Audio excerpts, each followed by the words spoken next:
Sigabo ng tuway nang dumalang-dalang, dinirinig ng tatlo ang kay Laurang buhay.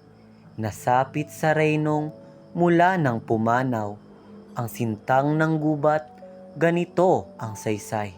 Sigawang malakas, niyong bayang kulot. Mamatay ang hayop sa iyo, na nagmunakalang lutuin ang reyno, lugyan ng istake ang kakaning trigo. Ito'y kay Adolfong kagagawang lahat, at nang magkanulo yaong bayang bulag, sa ngalan ng hari ay isinambulat, gayong ordeng mula sa dibdib ng sukab.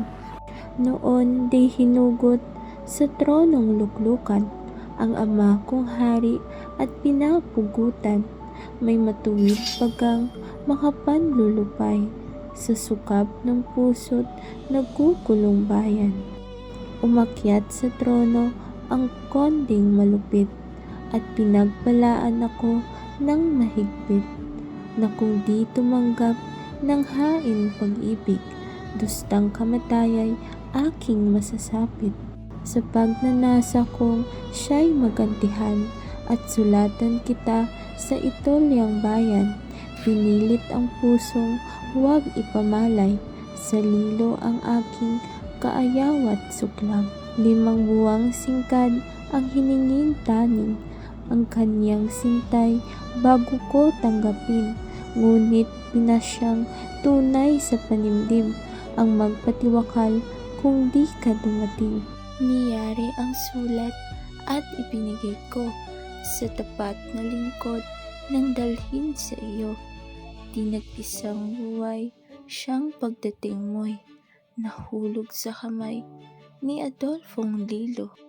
Sa takot sa iyo niyong palamara, kung ika'y magbalik na may hukmong dala, nang mag-isang umuwi ay pinadalhan ka ng mga selyong sulat at sa haring perma.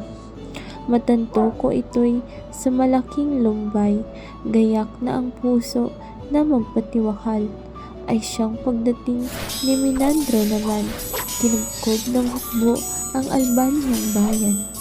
Sa banta ko'y siyang tantong nakatanggap, nang sa iyo'y aking padalang kalatas, kaya't nang dumating sa Albanyang syudad, lobong naggugutom ang kahalintulad.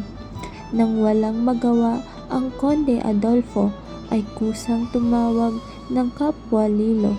Dumating ang gabi, umalis sa reyno, at ako'y dinalang gapos sa kabayo.